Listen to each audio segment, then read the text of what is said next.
Realism has, since the Greeks, been a Western ideal to achieve realism. People like to look at something, they feel comfortable if they can at least tell what it is.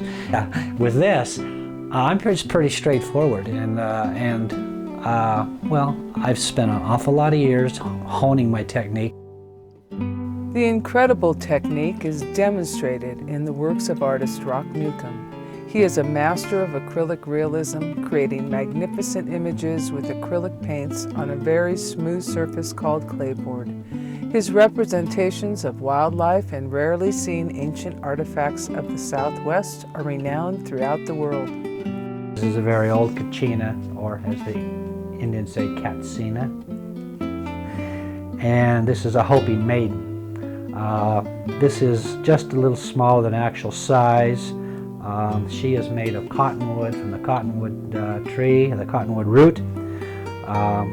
She's very fragile. In my paintings, people want to touch them. They think that texture is going to have feel to it, and it really doesn't. But it's the Hopi maiden Katsina, and you can see the paint peeling off of her here. It's worn off here. Right down here is the center line. It's worn off there. She's cracking on the bottom. Just magnificent textures. This is a Hopi bowl by Nampeo with the parrot or the macaw design. It's a very rare piece that happens to be in a collection. And here we have a Hopi bowl. This has, right here you can see this. This is the water serpent design on that particular bowl.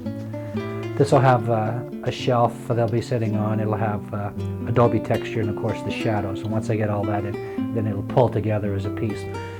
Rock's works are represented by well-known galleries throughout the United States. He was also a featured instructor on the PBS television series, The Artist's Workshop. This painting is going to the Idle George Museum in Indianapolis, Indiana. First of all, the concept I kicked around for several years. I really enjoyed Andrew Wyeth, his views through the windows, and I wanted to do something where you were actually in the room looking out with the Puebloan pots simply there. The focal point is right in this area. It's the light. And what I tried to do is make the negative, the dark areas, as important as the positive areas. And by incorporating some diagonals here, gave it energy, movement, motion, and the light coming in cast these nice reflections on the pots and up here on these, on the arista, the peppers and that. This window existed like this, but none of this was in the window. This is a Zuni bowl with a busted lip, belonged to one of my collectors. This is in the collection of a museum down in southern Arizona. This is a Nampeo, a very, very rare Nampeo bowl.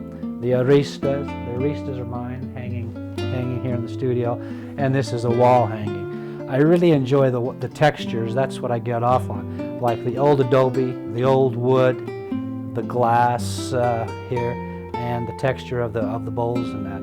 The difficult part is the conceptualization, coming up with the idea. And once I have an idea, and I usually end up with dozens and dozens and dozens of notepads with my ideas on them. Once I settle on 4 or 5 ideas, then I'll go back, weed through those, come up with one that seems pleasing, and then do a series of what are called thumbnail sketches. They're small 2x3, 3x4, 4x5 inch sketches, trying to position things. The actual execution, the painting and that is easy. That's like riding the bicycle and getting in there and mixing the paint, applying the paint, knowing how to do it and that. The hard part, again, is coming up with the idea. Rock and his wife and business manager, Cody, are Payson residents. Cody is also Rock's creative advisor. She has an excellent, excellent eye. We've had many artists who want to hire her to do for them what she does for me. I tell him what I see. If I like it, I'll tell him I like it, and if I really think it needs changed, I'll tell him that too. For more information, call 928-474-4971 or go to google.com and type in Rock Newcombe.